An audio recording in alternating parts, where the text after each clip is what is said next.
It's time for Warhammer. In this battle report, the Tomb Kings will take on the Dwarfs. This is game number 8 of a 1,000 points tournament series from the Bonepile Miniatures Gaming Club. The tournament consists of 6 players with 6 unique armies. During the regular season, each army will play against each other one time, and then there will be a double elimination playoffs after the regular season.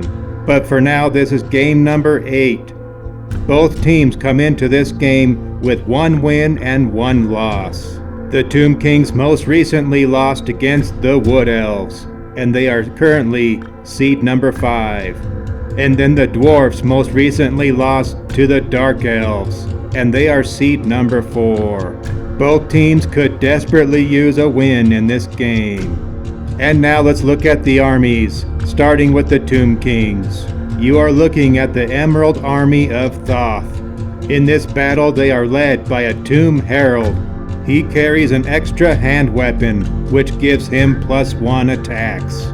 He also wears light armor and has the killing blow. He also carries a magic item called the Obsidian Blade for 25 extra points. The Obsidian Blade can ignore armor.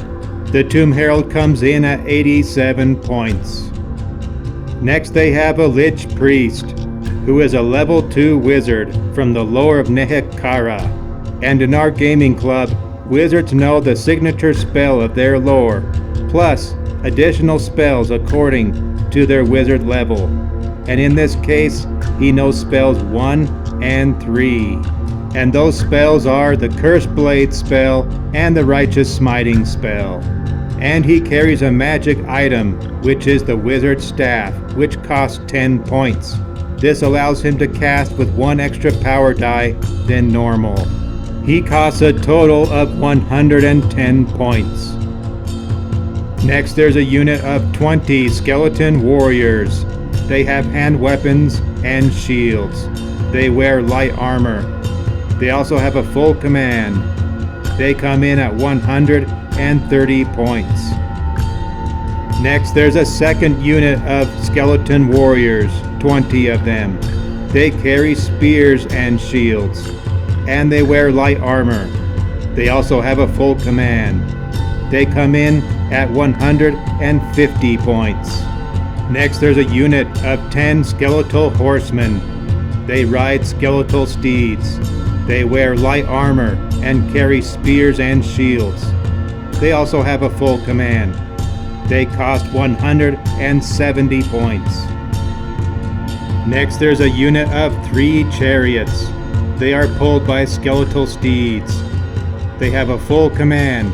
For weapons, they have bows, spears, and javelins. And they have shields. They come in at 183 points. And last but not least, they have a Hero Titan, which is a monster. He has 2 bound spells. They are Shem's Burning Gaze with power level 3, and Spirit Leech with power level 4. He also has the Spirit Conduit rule, which adds D3 to the casting value of a Nehekaran wizard within 12 inches. He also has the Animated Construct rule. The Hero Titan costs 175 points. And the grand total for the army comes to 1,005 points. And here's the army breakdown.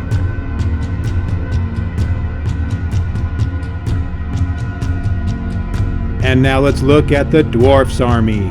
You are looking at the Brimstone Clan. They are led by a Thane. His name is Rumar Trollbane. He carries an extra hand weapon, and he wears medium armor. He comes in at 67 points. And he has brought with him a unit of 20 dwarf warriors. They wear medium armor and have hand weapons. They also have shields. They also have a full command. They come in at 210 points. There's also a unit of 15 quarrelers. They carry crossbows. They wear light armor, but no shields. And despite what you see, they do not have a full command. They only paid for a champion. This unit comes in at 190 points. Next, there's a unit of 10 Longbeards. They carry great weapons and no shields. They wear medium armor. They also have a full command. They come in at 170 points. And then there's a unit of 10 Hammerers. They carry great weapons and no shields. They wear medium armor. They also have a full command. They come in at 180 points. Next, there's a unit of 10 Slayers. They carry 2 hand weapons and have no armor or shields, but they do have a full command. They come in at 140 points. And then finally, they have brought a bolt thrower war machine. It has a crew of 3. They wear light armor and have hand weapons. The bolt thrower costs 48 points. The grand total for the Brimstone Clan comes to 1,005 points. And here's the army breakdown.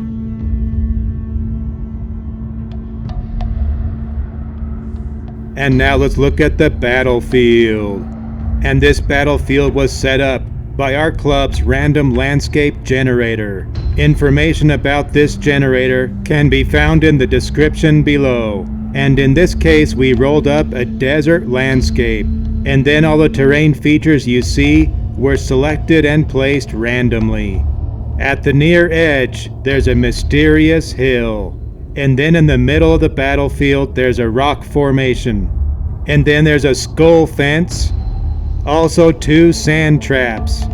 And then a pile of skulls. And then on the far edge, there's a sphinx. And here's a better look at the center. And the far edge. And now let's look at deployment. And the dwarfs are set up on the side with the mysterious hill. The quarrelers are set up on the far left flank, followed by the hammerers. And the Thane is deployed with the hammerers. On the center left is the bolt thrower, and in the center is the unit of warriors. And on the far right flank is the slayers, with the Longbeards next to them. The Tomb Kings are set up on the side with the Sphinx. Starting on the far left flank are the skeletal horsemen, and the chariots are towards the center of them. On the center right is the unit of skeletal spearmen, followed by the skeletons with hand weapons. The Tomb Herald is behind those units. And on the far right flank is the Lich Priest with the Hero Titan behind him, right next to the Sphinx. And before the game starts, the Tomb King's skeletal horsemen can make a vanguard move, and they move straight forward, moving their normal distance. And now we are ready for this battle to begin.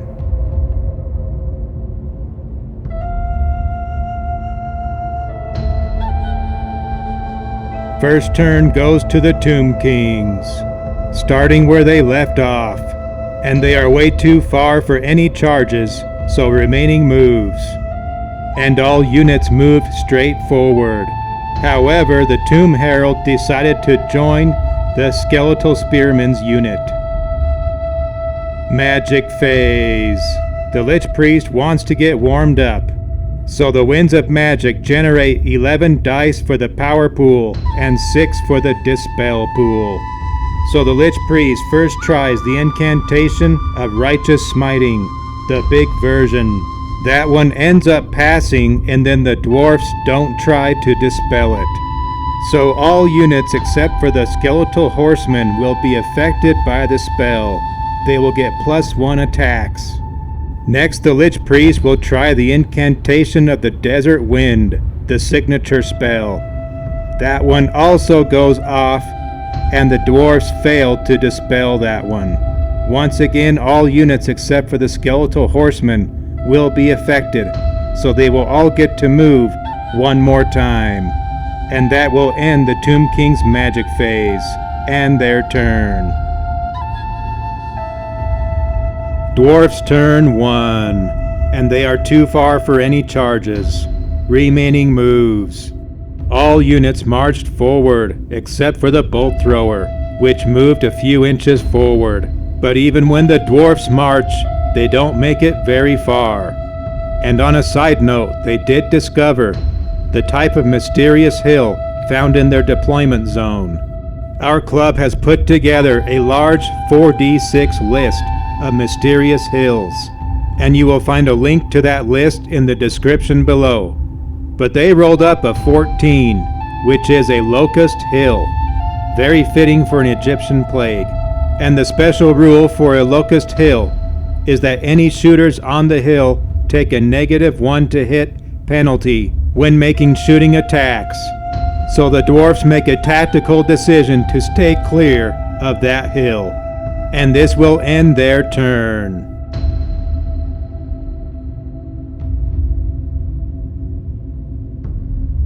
Tomb King's movement phase.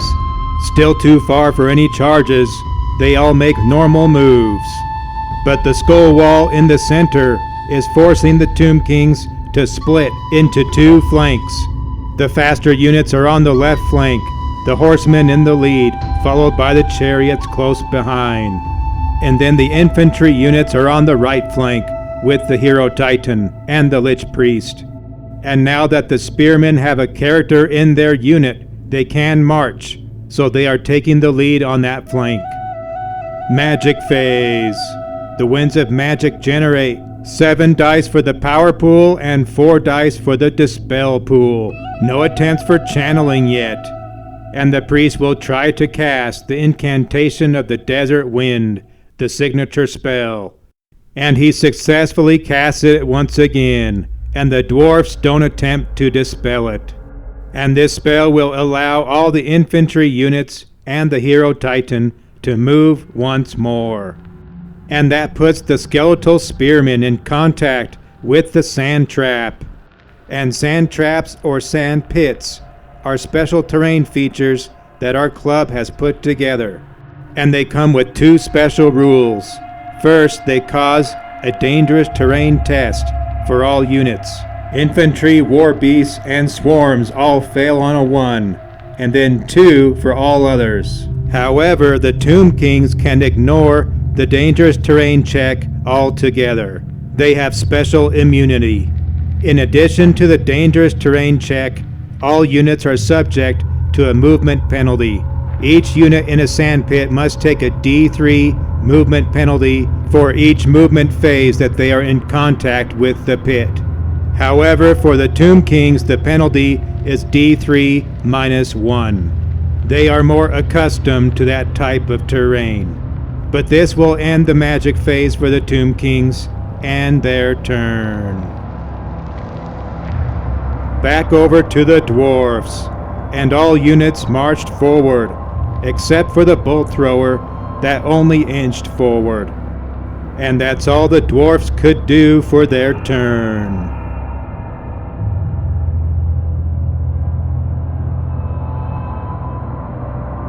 Turn 3 for the Tomb Kings. They have no charges to declare.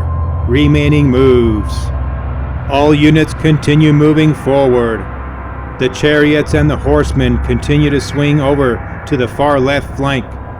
And then the other units on the center right are weaving through the sand pits.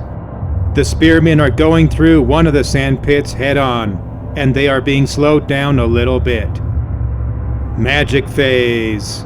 The winds of magic generate 11 dice for the power pool and 6 for the dispel pool. And then the lich priest tries to channel and he is successful, so they will have 12 dice. And then the lich priest attempts the signature spell, the incantation of the desert wind. And this time he casts the spell successfully, and then the dwarfs try to dispel it, but they come up short. And so all the units around the lich priest will get to move again. And then the Tomb Kings decide to end their magic phase. So that will also end the Tomb King's turn. All units on the dwarf's army marched forward, except for the bolt thrower, which only inched forward. And the Tomb Kings are still out of range for shooting, including for the War Machine, which has a 48-inch reach. And that will be the end of the Dwarfs' turn.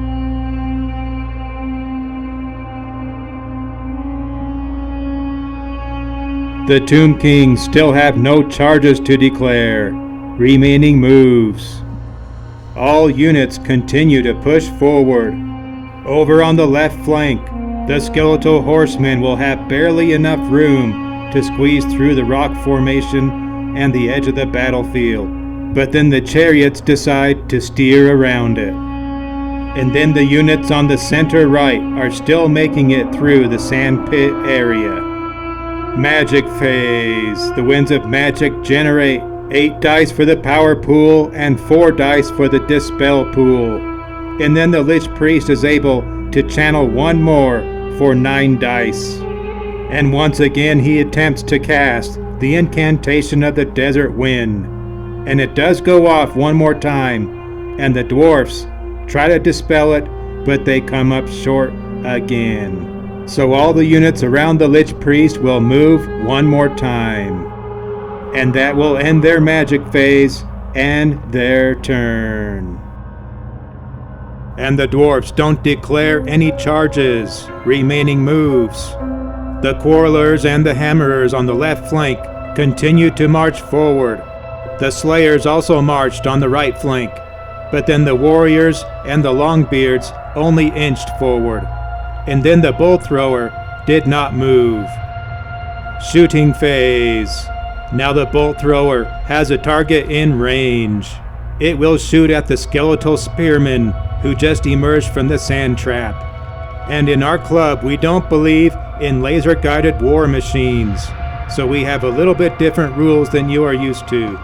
What we do for Bolt Throwers is we mark the target with a single die, which marks the point of aim. And then we roll the artillery die and a single D6. The D6 substitutes the normal scatter die, and the final scatter is the D6 minus the crew's ballistic skill, with a minimum down to 0, obviously. And this Bolt Thrower crew has a ballistic skill of 3, so they will never miss by more than 3 inches with this method. So that's why they are aiming for center of mass. And in this case, they do roll a direct hit, so the scatter die is ignored. And then rolling for wounds, this bolt crashes through 2 ranks of skeletons. So the unit takes 2 wounds and they don't score any ward saves. That ends the shooting phase for the dwarfs and their turn.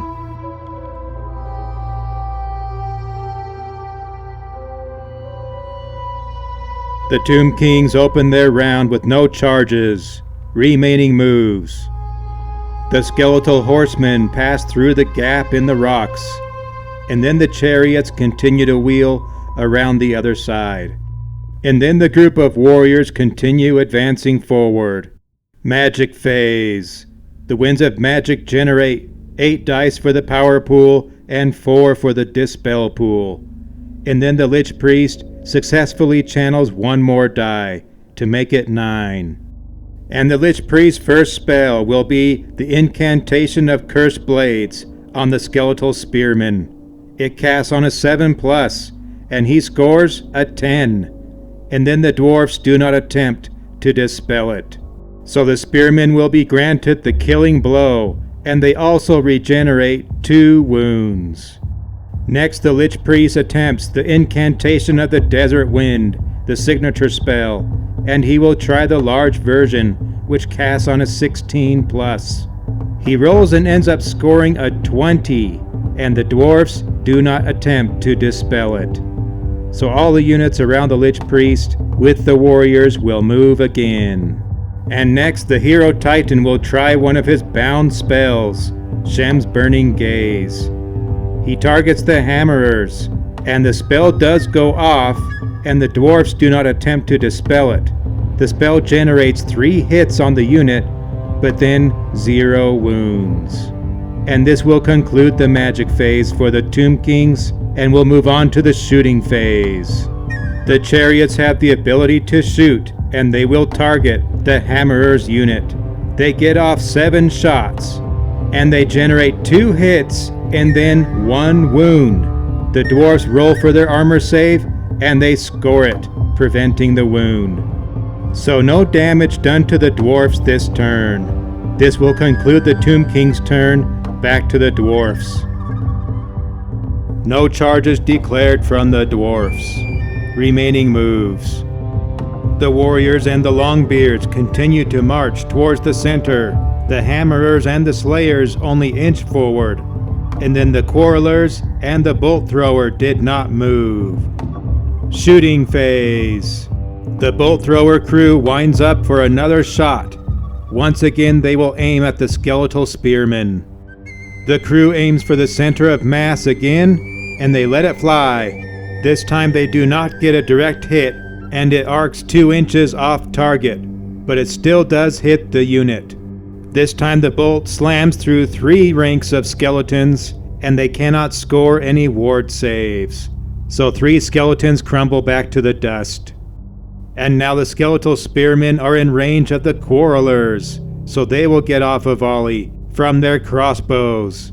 They get off 11 shots, and they score 6 hits, and then they generate 4 wounds. And then the skeletons do score 1 armor save, but that allows 3 more to fall, totaling 6 from this round of shooting. The spearmen have now lost a full rank, but this ends the shooting phase for the dwarfs and their turn.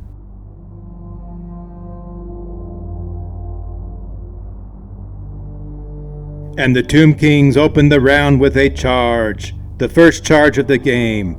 This will be the skeletal horsemen into the slayers. And the slayers elect to hold, but in our club our charges are a little shorter than you may be used to. We roll 2d6, but then only keep the highest die, and then add that to their normal M value.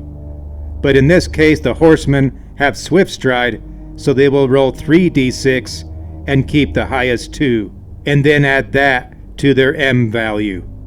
And this charge distance is 11 inches. So the horsemen roll and they pass the charge. They make it into combat, and then the slayers must take a fear check, and they fail it. So they will have fear for these horsemen. Not what you would expect from slayers. Remaining moves. All of the units continued inching forward, except for the skeletal spearmen who were able to march, crossing through the center. They must have a different matchup in mind. Magic phase. The winds of magic generate 9 dice for the power pool and 5 for the dispel pool. And then the Lich Priest is able to channel 1 more to make it 10. The Lich Priest first tries to cast the incantation of the Desert Wind, the small version, and that one casts on an 8+. So he rolls and he scores that one. It goes off, and then the dwarfs try to dispel it, but they fail. So all the units around the Lich Priest get to move 1 more time, including the skeletal spearmen. And as a result, they can restore wounds into the unit, and they score 2 of them. Next, the Lich Priest tries to cast the number 1 spell, the incantation of Cursed Blades, and the target is the skeletal spearman. This one casts on a 7+, and this one also passes. The skeletal spearman will have the Killing Blow special ability, and since this was another augment spell, they regenerate 3 more wounds. So the unit is back up to 20 skeletons. Next, the Hero Titan will try one of his bound spells, Shem's Burning Gaze, and the target will be the Hammerers unit. This spell goes off, and then the Hammerers try to dispel it, but they fail. They end up taking 6 hits from the spell, but then it only generates 1 final wound. The first dwarf to fall. Next, the Hero Titan will try another bound spell, Spirit Leech, and this is from the Lore of Death. This spell targets 1 single model even within a unit, and it is essentially a leadership contest between the Hero Titan and the target model. And in this case, he chooses a rank and file model from the Hammerers unit. So first he rolls to cast the spell, and it does go off. and then they try for the leadership contest, and the dwarf wins, and the hero titan fails to generate a wound. And this will end the magic phase for the Tomb Kings. Shooting phase. The chariots will try to shoot, and they will target the unit of dwarf warriors, and they are in range for using their javelins. So they fire those off, and they generate 2 hits, and then rolling for wounds they come up with 0. So no harm done to the dwarf warriors. Combat phase. Over to the skeletal horsemen and the slayers, and the horsemen will get to strike first, but first up will be the impact hits from the cavalry charge. Each horseman will generate 1 automatic hit, but then they roll for wounds and they score 3, and then the slayers don't have any armor save, so they must take all 3. And now the horsemen will get their 11 attacks. The horsemen end up scoring 7 hits, but then they only score 1 wound, so the slayers take 1 more. Each slayer can strike twice, so they will have 12 attacks back. They generate 5 hits on the horsemen, and then they roll for wounds and score 3 of them. And then the horsemen do have an armor save, and they score 2, so that only allows 1 of those wounds to go through on those horsemen. And then last but not least, the skeletal steeds can strike. They will have 5 attacks. They end up scoring 4 of them. And then rolling for wounds, they score just 1. But that 1 wound does take down another dwarf. They lose 5 overall in this combat round. Combat resolution. And the horsemen will easily win this combat round, 7-2. And as I've explained in other videos, our club has put together a special rule that we call cumulative leadership, where the winner of any combat gains a +1 bonus to their leadership value, and the loser of the combat takes a -1 penalty to their leadership. And these penalties and bonuses accumulate to ±3 of the original unit's leadership value, and they persist throughout the game. And this is meant to represent the ebb and flow of hope and courage of a unit throughout the course of a battle. So in this case, the horsemen will take a +1 leadership, and the slayers will take a -1 to their leadership. And then the loser of the combat will have to take a break test with their modified leadership value. But in this case, the slayers are unbreakable, so they do not have to take a break test. They will continue locked in combat for another round. But this will finish the combat phase for the Tomb Kings and their turn. And the dwarfs have no charges to declare. Remaining moves. The hammerer's unit scoots a bit to the left, and then the bolt thrower scoots a bit to the right. The warriors and the longbeards inch forward a little bit, and then the quarrelers do not move. Shooting phase. The quarrelers will target the hero titan, and this target will be long range for them. They fire off 11 bolts towards the target. They end up scoring 4 hits on the monster, and then they roll for wounds and score 0. Unable to score a wound in his tough skin. Combat phase. Back over to the slayers and the skeletal horsemen, and the slayers are still suffering from fear against the horsemen.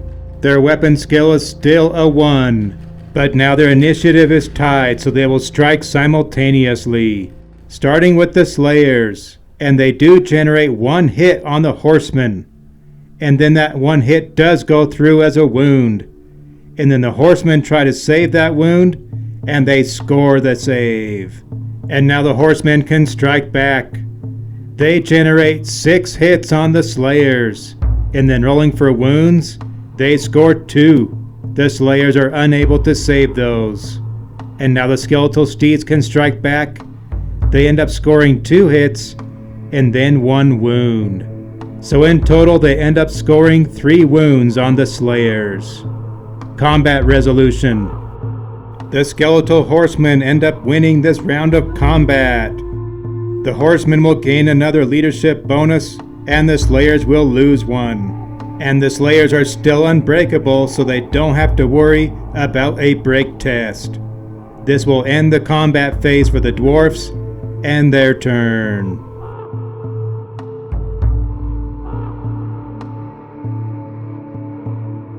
And the Tomb Kings declare another charge, this time the skeletal spearmen into the dwarf warriors.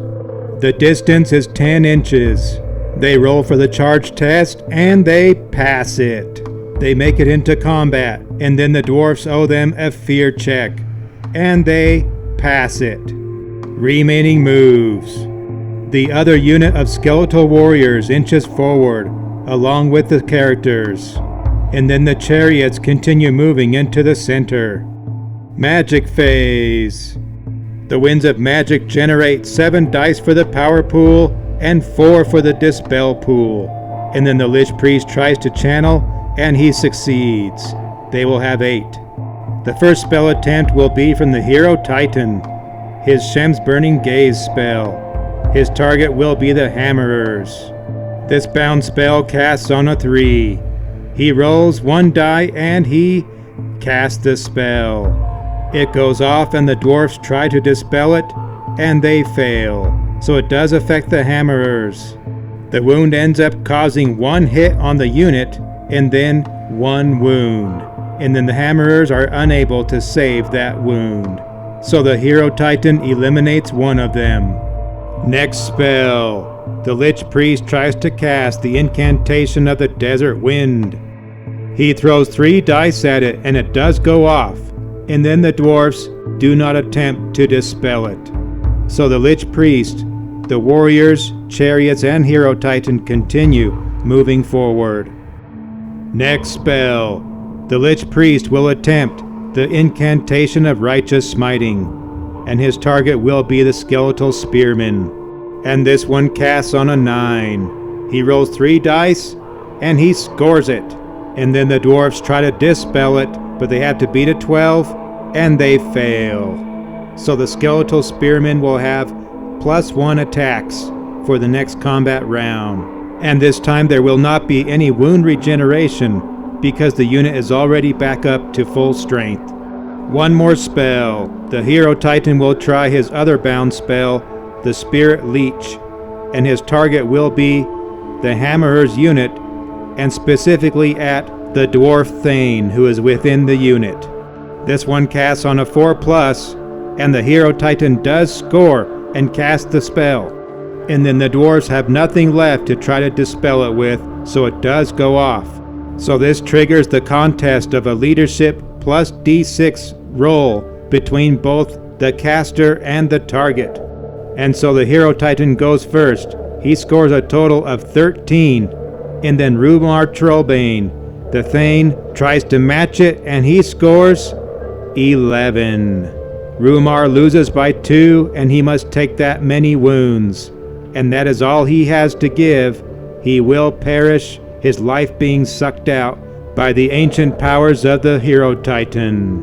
The Tomb Kings will score the points for killing Rumar, as well as the bonus points for killing the army general. And now the dwarfs are suddenly without their fearless leader. And now our club has put together a special rule for this situation. Whenever a hero or a precious leader dies in combat, we refer to what we call the Killed Leader Reaction Chart. When a hero or a lord dies, any unit within 12 inches of that character must take a roll on this reaction chart. But in this case, where the army general dies, all units in the army must make a roll on the reaction chart. And here's the reaction chart shown on the screen. Starting with the Hammerers. They roll and score a 2, which forces them to take a leadership test. And they pass it. So no problems for them. Next up will be the Quarrelers. They roll and score a 3, which makes them immediately lose 1 leadership value. Next up will be the Longbeards. They roll and score a 6, which gives them the Frenzy special ability. The old Grumblers are going to take it up a level. Next will be the unit of Warriors. They roll and score a 3, so they will also lose 1 leadership. And next will be the Slayers. They roll a 1, which would be a panic result. However, since they are unbreakable, this result does not affect them. And then last but not least will be the Bolt Thrower, and they score a 5, which gives them hatred for the Hero Titan. So this will end the magic phase for the Tomb Kings. On to the shooting phase. The Chariots will use their bows to fire at the Bolt Thrower. And when using their bows, they have the Arrows of Asaph rule, which allows them to ignore all bonuses and penalties when shooting. So they fire off 7 shots at the Bolt Thrower, and they land 3 of them. And then rolling for wounds, they score 1. The Bolt Thrower tries their light armor save, and they score nothing. So one of the crew takes a wound, and they are down to 2 dwarfs. Combat phase. Back over to the Skeletal Horsemen and the Slayers. There's only 2 Slayers left, but there's 9 Horsemen, and they will attack simultaneously again. And the Slayers will continue to have fear for the Horsemen, reducing their weapon skill to a 1. We'll start with the Slayers, the underdogs. They will have 5 attacks. They end up scoring 1 hit, and then that 1 hit does go through as a wound. And then the Skeleton Horsemen are unable to save it with their armor save. So 1 more Skeleton Horseman falls. But now they can strike back. They will have 9 attacks on the Dwarfs. They end up scoring 4 hits, but then only 1 hit goes through as a wound. And the Slayers are unable to save it. So there is only 1 dwarf left, but now the Skeletal Steeds can attack. The Steeds will have 3 attacks. They roll and score 2 hits, and then rolling for wounds, they score 1. And the last Dwarf Slayer takes a wound. The Slayer unit is now wiped out. No reason for combat resolution, but the Skeletal Horsemen will get a leadership bonus. And then the Tomb Kings will gain the full points for killing that unit and capturing the unit standard. Next combat. Over to the Skeletal Spearmen against the Dwarf Warriors. And the Tomb Herald is also in the unit of Spearmen. And since the Spearmen charged and they have their long spears, they will have higher initiative and will get to strike first. First to strike will be the Tomb Herald. He will get 4 attacks. He ends up getting 2 hits on the unit, and then he scores 1 wound, which is a killing blow. So 1 dead dwarf. And remember, due to the Righteous Smiting spell, all these skeletons have +1 attacks, so there will be 30 from the Spearmen. They get to fight in an extra rank. They roll and end up scoring 13 hits on the Dwarf Warriors. And then rolling for wounds, they score 5. The Dwarfs try their armor save and they score 1. So a total of 5 dwarfs fall to these skeletons.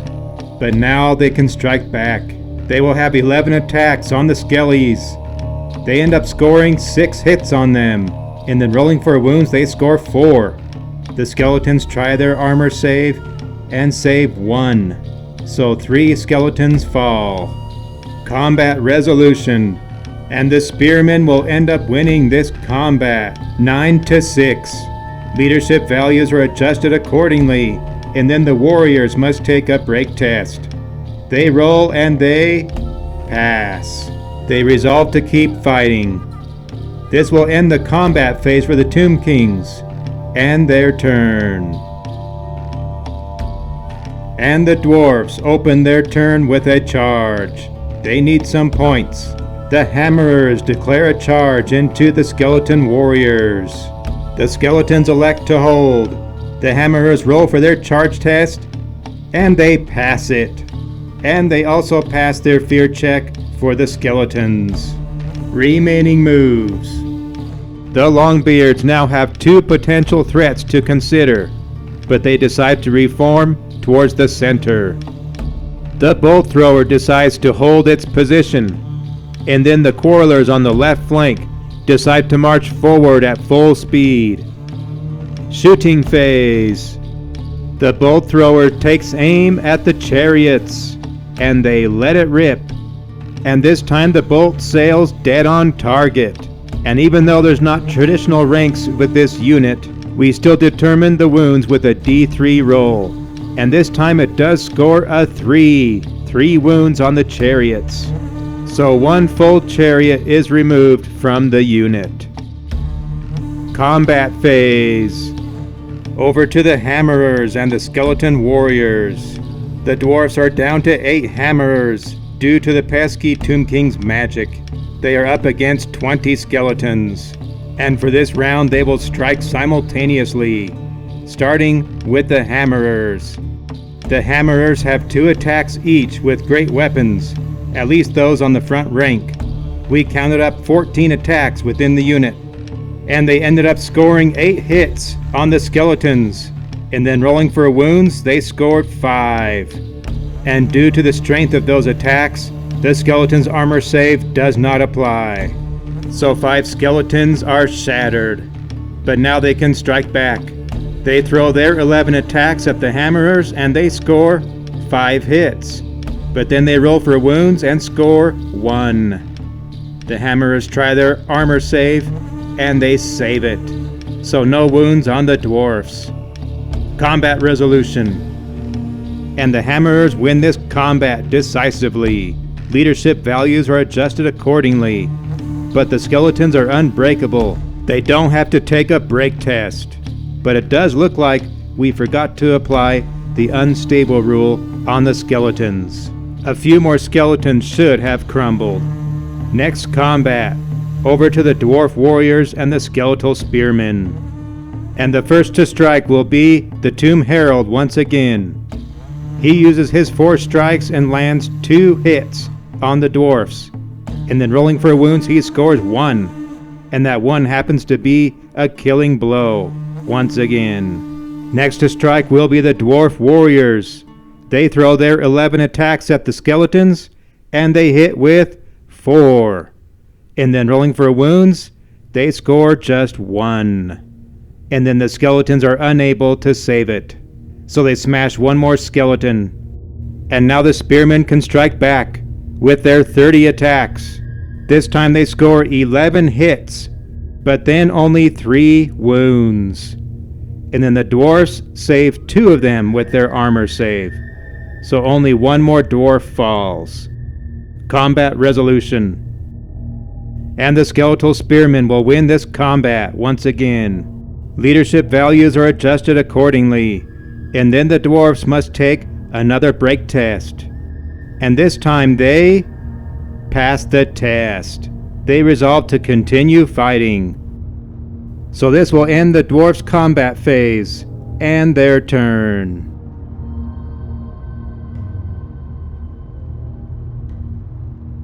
The Tomb Kings open the round by declaring a charge. The chariots into the bolt thrower. And this will be a long charge for the chariots, 13 inches, and they don't have swift stride. With a movement of 7, they must score a 6. So they roll their 2d6 and they pass the test. They make it into combat with a 6. And then the bolt thrower passes their fear check. Remaining moves. The skeletal horsemen begin to wheel around towards the rear flank of the Longbeards. And then the Lich Priest and the Hero Titan inch forward. Magic phase. The winds of magic generate 11 dice for the power pool and 6 for the dispel pool. And then the Lich Priest successfully channels another die. They will have 12. First spell. The Hero Titan will use his Shem's Burning Gaze spell, and his target will be the Longbeards. And once again the spell does go off, and the dwarfs try to dispel it, but they fail. And the blast ends up causing 1 wound on the unit. Next spell. Now the Lich Priest will cast the incantation of the Cursed Blades. His target will be the skeletons with hand weapons fighting the hammerers. He rolls his dice and this spell also goes off, and then the dwarfs do not attempt to dispel it. So the unit of skeleton warriors will have the killing blow, and then due to the lore attribute, 2 skeletons are regenerated from the spell.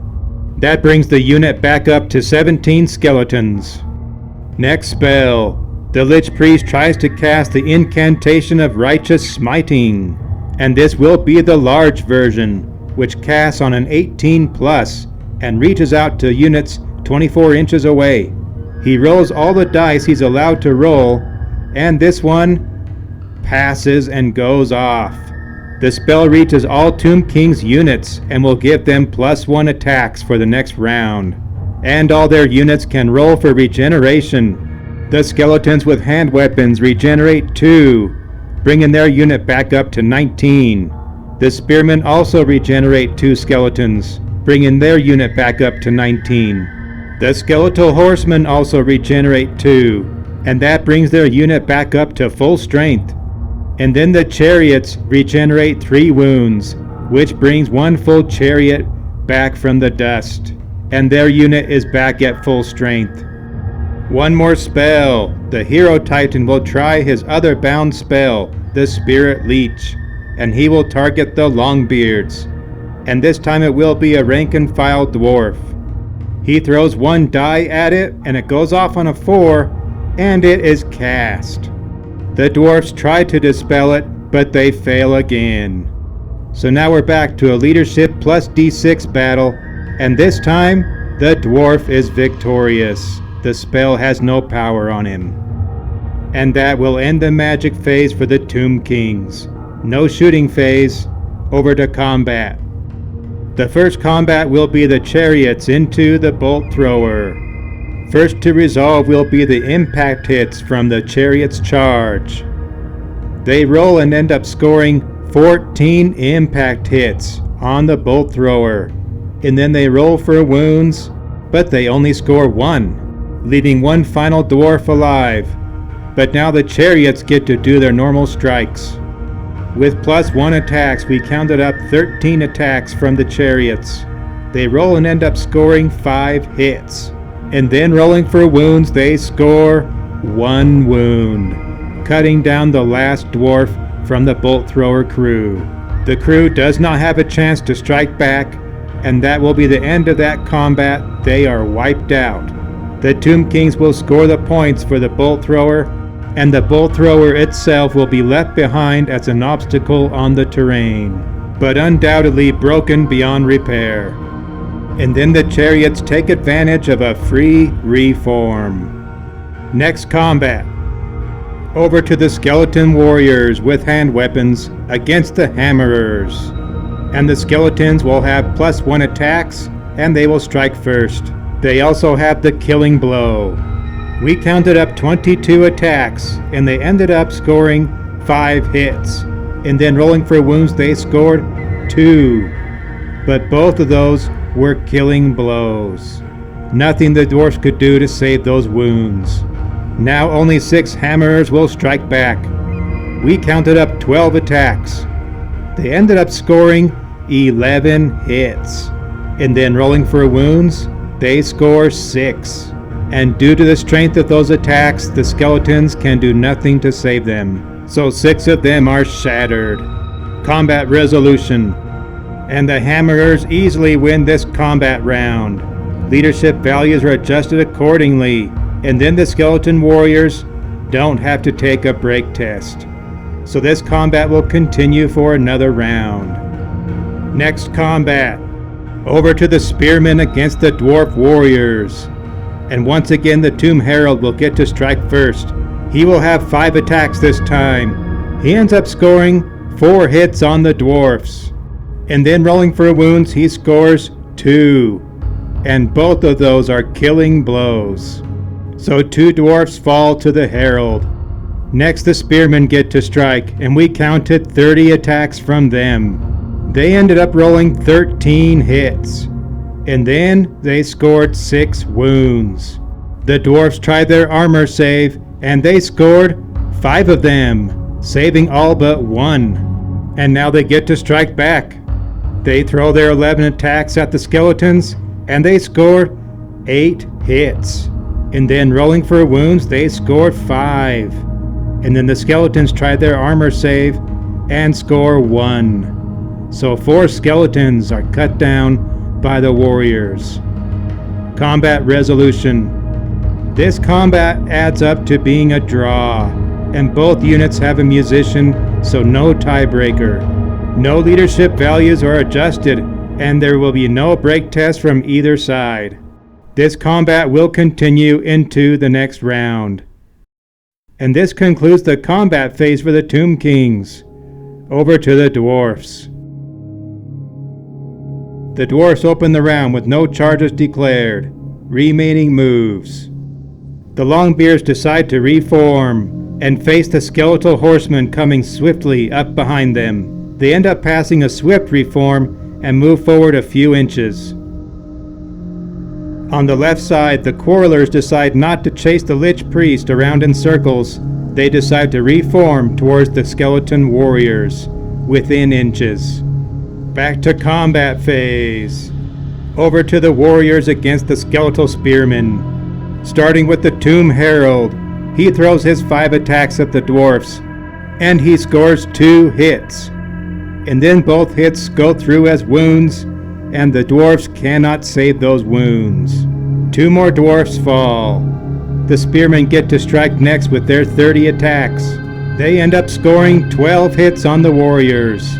And then rolling for wounds, they only come up with 3. The warriors try their armor saves, and they score 1. So 2 more dwarves are cut down. But now they can strike back.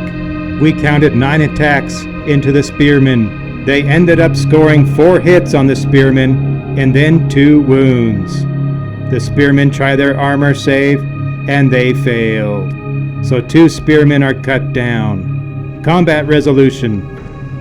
And this time the spearmen will win the combat. Leadership values are adjusted accordingly, but only for the spearmen. The warriors are already at their minimum value for leadership penalties. But they still must take a break test. So the warriors roll and they pass the test. They will stick around for another round of combat. Next combat. Back over to the Hammerers and the Skeleton Warriors. They are down to 6 Hammerers against 13 Skeletons. The Skeletons will strike first. They throw 22 attacks at the Hammerers. They end up with 4 hits, and then they make 2 wounds. And then the Hammerers save one of those wounds. So 1 more dwarf falls. They are down to 5 Hammerers. But now the Hammerers will strike back. They will make 11 attacks on the Skeletons. They end up with 8 hits on them. And then rolling for wounds, they score only 2. And then the Skeletons cannot save those wounds. Combat resolution. And this round adds up to a draw. No leadership values are adjusted, and neither side needs to take a break test. This combat will continue into the next round, and this finishes the Dwarfs' combat phase and their turn.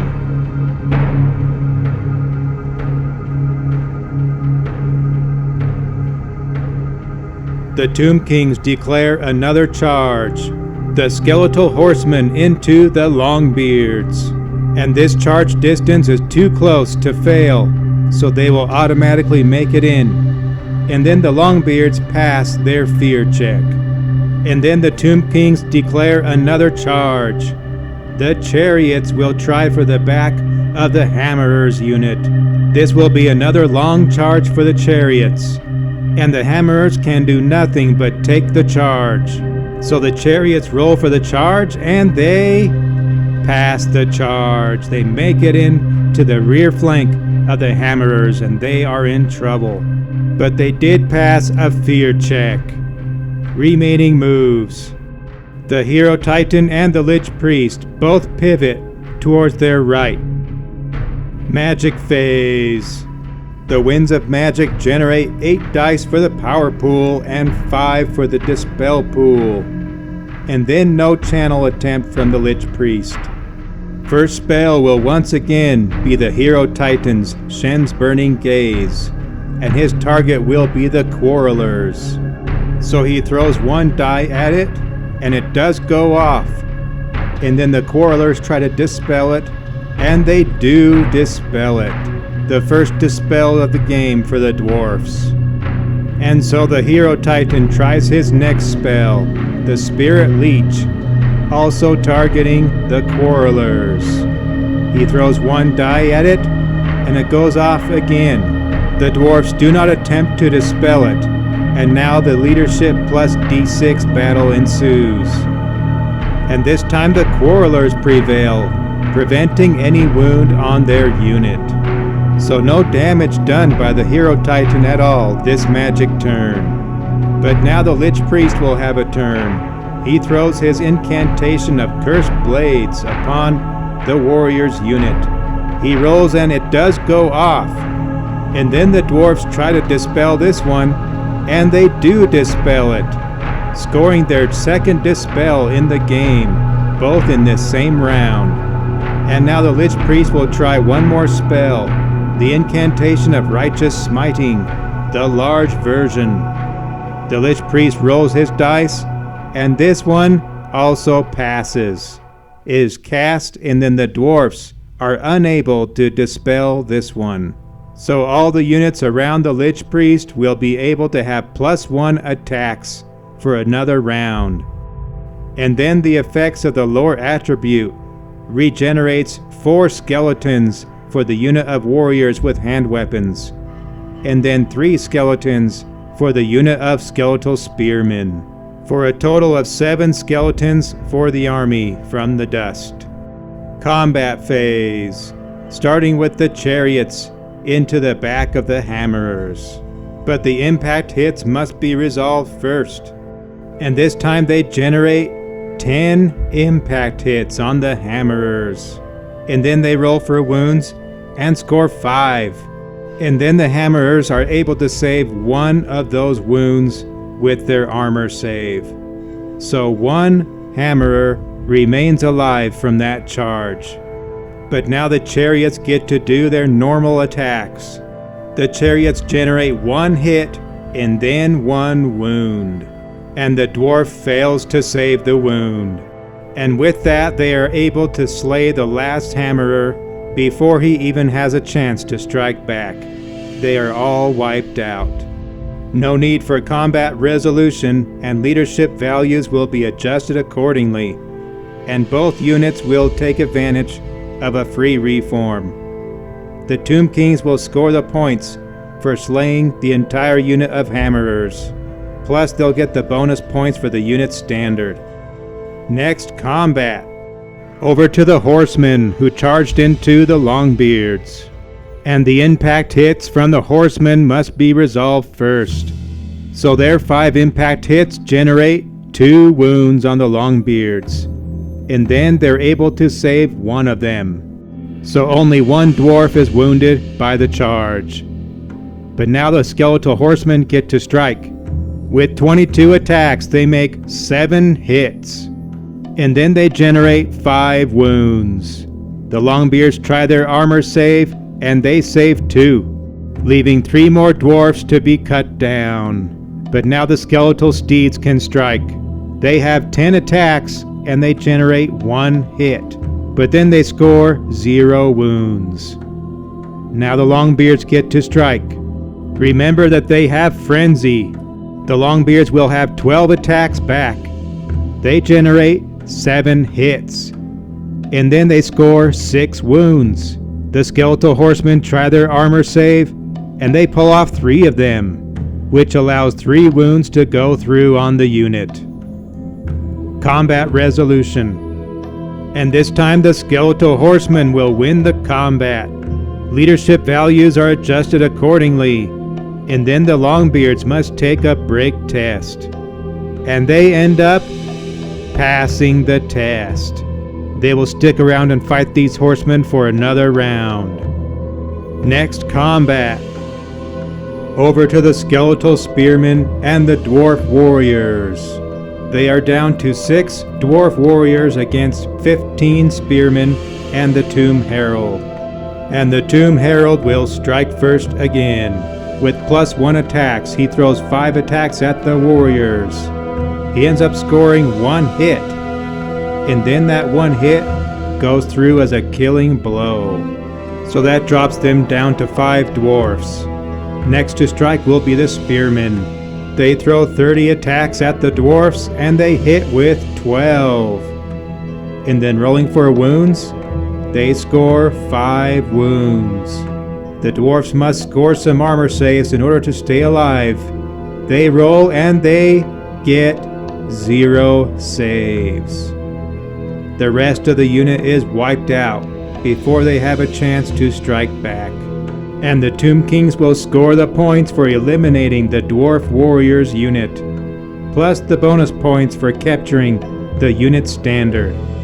And this will end the combat phase for the Tomb Kings, and they are running away with this one. The dwarfs are desperate to earn some points as they are running out of time and bodies. They decide to skip their movement phase and move straight into combat with the Longbeards and the Skeletal Horsemen. And the Longbeards still have frenzy, but the Horsemen will strike first. We counted 16 attacks from them. They ended up scoring 4 hits on the Longbeards, but then only 1 wound. The Longbeards try to save that wound, and they fail. So 1 more dwarf falls. And then the Skeletal Steeds attack. They end up with 1 hit, but then 0 wounds. And now the Longbeards can strike back. They throw 9 attacks at the Horsemen and score 7 hits. And then those 7 hits generate 6 wounds. The Horsemen roll for their armor save and score 1 save. So 5 of them fall to the Longbeards. Combat resolution. And the Longbeards will easily win this combat. They are down to only 2 horsemen left. Leadership values are adjusted accordingly, but then the horsemen do not have to take a break test. But they are subject to the unstable rule, which is dependent upon the difference in the combat resolution results. And in this case, the remaining 2 horsemen will crumble into the dust due to their instability. So that unit is destroyed, and the Longbeards finally put the dwarfs on the scoreboard. And then the Longbeards take advantage of a free reform and turn to face the Skeletal Spearmen. And even though we skipped the shooting phase earlier, the Quarrelers did shoot their crossbows into the Skeletal Warriors with hand weapons. And the Quarrelers dropped 3 of the skeletons in the volley. And then at this point we realized that we had made a mistake. We had not been counting the unstable rule on the Tomb King's army for the entire game up until now with the Skeletal Horsemen. So we went back and checked our notes and found out that we needed to remove 6 models from the Skeletal Warriors with hand weapons. All other units were fine. So the unit of Skeleton Warriors drops from 12 to 6 skeletons. That correction might make the demise of the Hammerers a little less bitter. But this will end the dwarf's turn.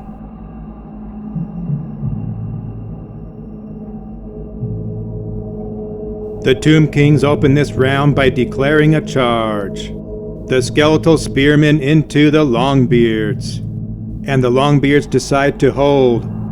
The Spearmen roll for their charge test, and they fail the test. Remember that in our club we roll 2d6 and then take the highest die and add it to the normal M value.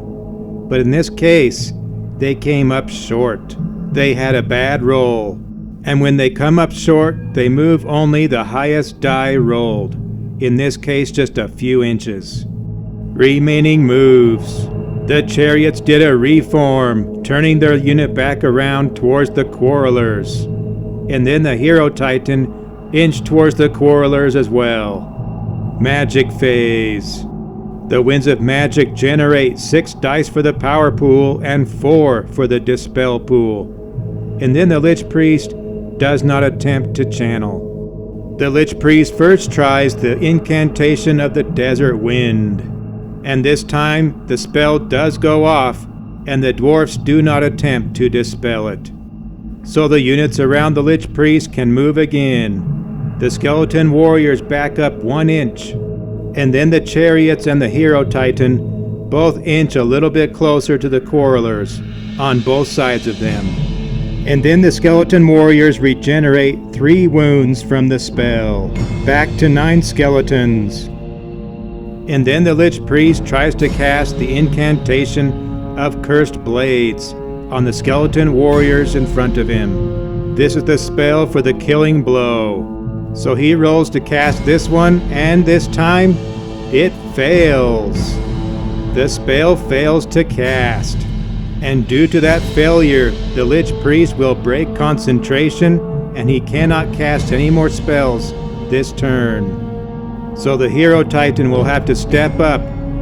He tries his Shem's Burning Gaze spell on the quarrelers, and this spell does go off, and the dwarfs do not attempt to dispel it.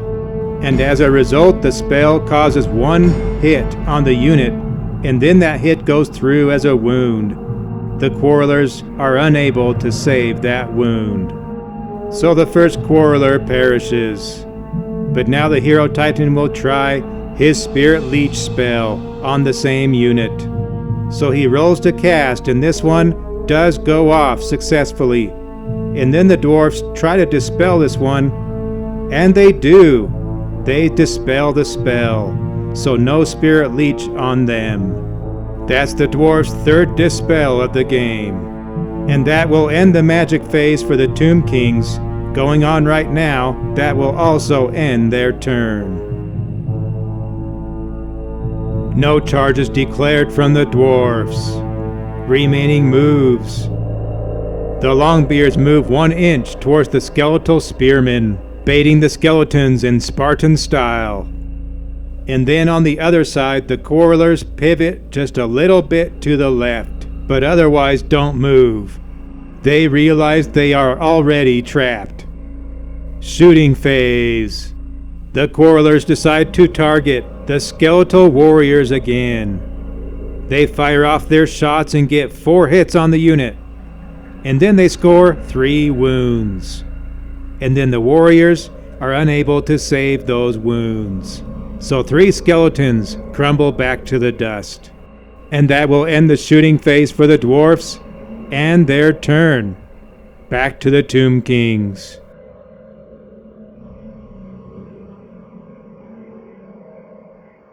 The Tomb Kings open the round with another charge. The spearmen into the Longbeards. The Longbeards will hold, and the spearmen are so close they don't even need to take a charge test. They make it into combat, and then the Longbeards pass their fear check. And then the Tomb Kings have 1 more charge to declare. The chariots into the side flank of the quarrelers. And since it is on the side flank, the quarrelers cannot choose to stand and shoot, but they do decide to hold. And this is also an easy charge test for the chariots. They make it into combat, and then the quarrelers also pass their fear check. And then for remaining moves, the Hero Titan moves a little bit closer on the opposite flank of the quarrelers. And then the skeleton warriors do not move. Magic phase. The winds of magic generate 9 dice for the power pool and 5 for the dispel pool. And then the Lich Priest does channel 1 more to make 10. First spell. The Lich Priest tries to cast the incantation of the Desert Wind. And this one does go off. And it affects the Hero Titan and the Skeleton Warriors. The Hero Titan will inch forward a bit more to the flank of the quarrelers, and then the Skeleton Warriors make a small oblique move in order to face the quarrelers. And then the warriors regenerate 2 wounds, bringing them back to 8 skeletons. Next spell. The Lich Priest tries to cast the incantation of Righteous Smiting, which is the +1 attack spell, and this will be the large version again. He rolls to cast, and it does go off. And then the dwarfs try to dispel it, and they score a double 6, which is a dispel with irresistible force. That spell is cancelled.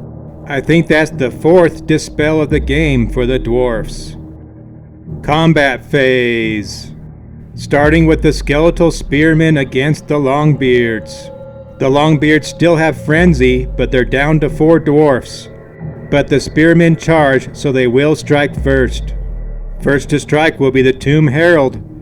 He scores 2 hits on the Longbeards, and then they both go through as killing blows. Nothing they can do to stop those, and 2 Longbeards fall, leaving 2 remaining. And then the spearmen get to attack. They end up with 9 attacks due to base contact rules, and they score 2 hits. And then rolling for wounds, they score 1. And then the Longbeards fail to save that wound, leaving them with 1 Longbeard remaining. The last Longbeard has 3 attacks back. He ends up scoring 2 hits on the spearmen, and then 1 wound. And then the spearmen are unable to save that wound. So 1 skeleton is cut down. Combat resolution. And the spearmen will win this combat easily. Leadership values are adjusted accordingly, and then the remaining Longbeard will have to take a break test.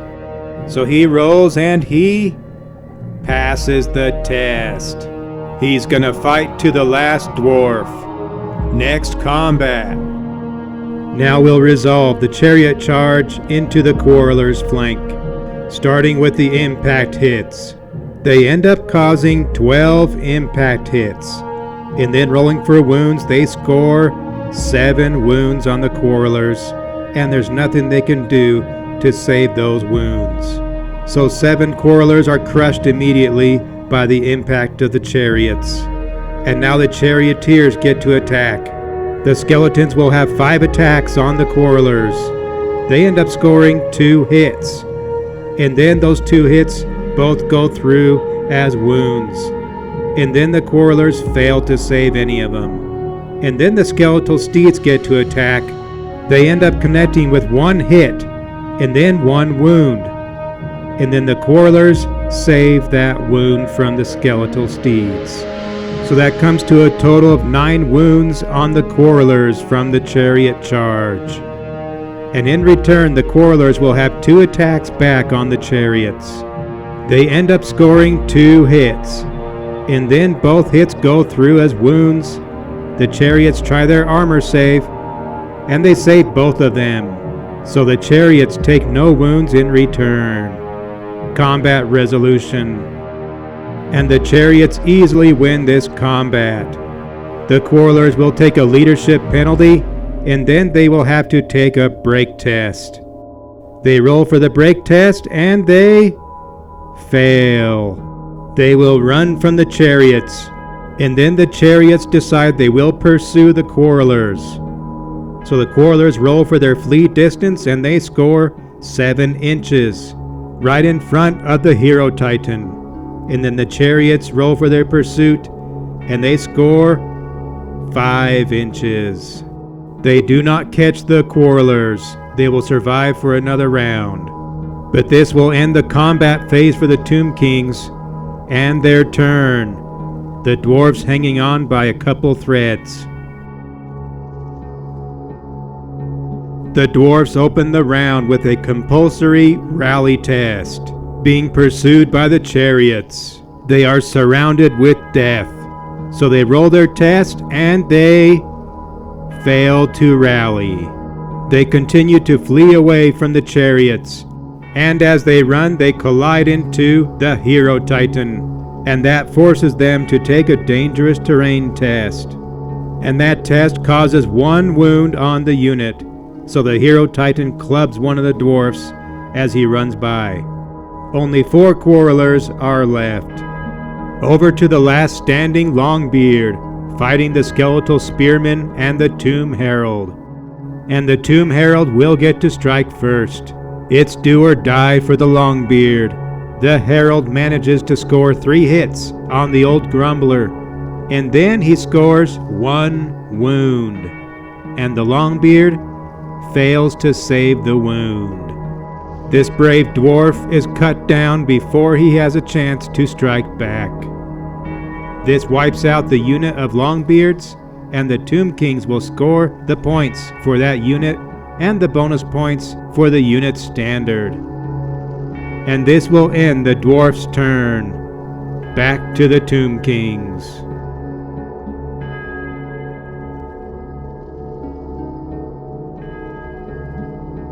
Final turn for the Tomb Kings. Just a little mop-up work remains. The Hero Titan declares a charge into the fleeing quarrelers. So he rolls for his charge distance, and he passes the test and makes it into combat into the rear of the quarrelers. And since the unit is fleeing, the Hero Titan automatically causes wounds on the unit according to his unit strength. And in this case, he will crush the remaining quarrelers, and that unit is destroyed. And now there are no more dwarfs left standing on the battlefield. Their army is destroyed. The Tomb Kings will be the victorious army for this battle, and now we'll go to final scoring.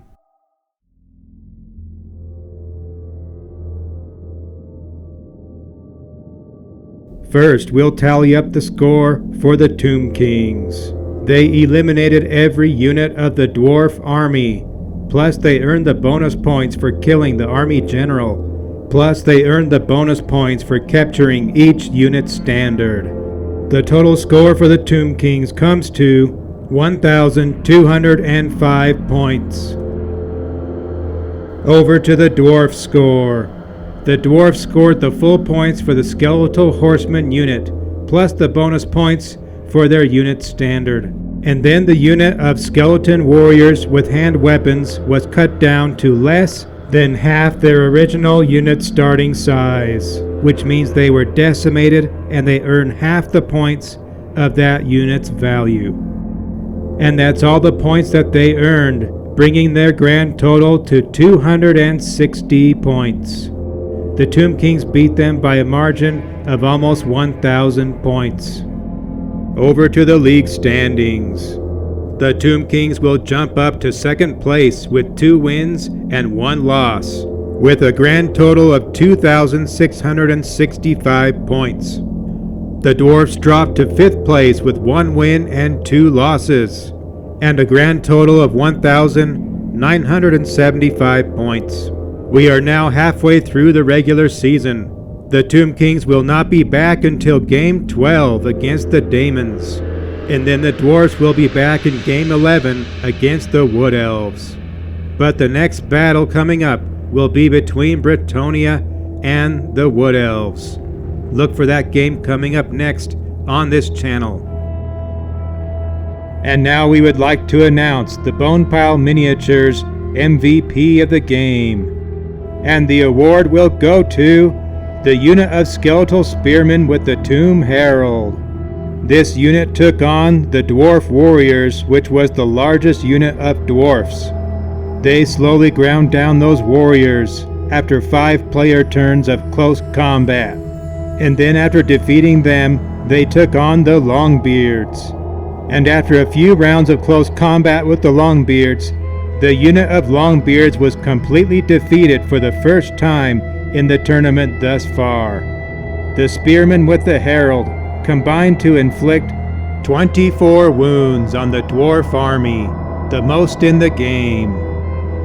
They also had the best record for combat resolution, with 4 wins, 0 losses, and 1 draw. They were also augmented by spells from the Lich Priest 14 times, the highest benefactors in the game. And in return they lost only 11 skeletons to the dwarfs.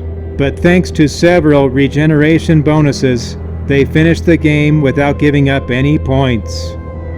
And then as an honorable mention, on the dwarf side of the battlefield, the Hammerers unit did the most damage to the skeletons. They were creating serious problems for the skeleton warriors. They ended up cutting down 13 skeletons before they were charged in the rear flank by the chariots and wiped out. but the Hammerers' heroic efforts were the main contribution to decimating the unit of skeletons and earning those points for that unit. And now let's look at some additional stats from the Dwarfs army. Charges, shooting, close combat,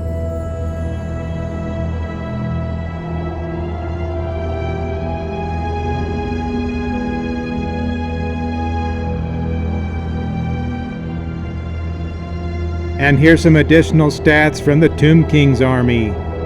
Charges,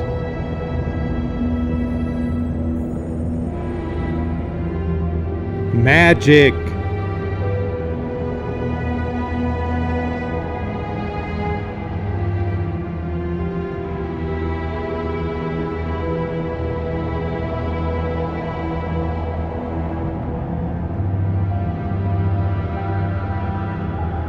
shooting,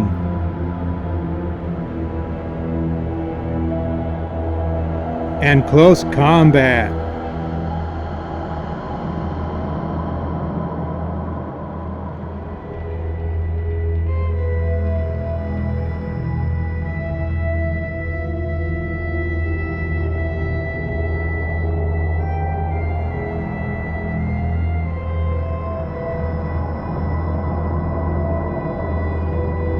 And that will conclude this battle report. Thanks for watching. If you'd like to be notified when the next battle report drops, you may subscribe to this channel. You may check out additional content on this channel and our hobby blog, which is bonepileminiatures.com. You may find more battle reports like this one, plus army showcases and discussions, army backstories, terrain projects, and all kinds of information on house rules and rule supplements. If you have any questions or comments, please feel free to leave them in the discussion area below. And we hope to see you on the next one. Until then.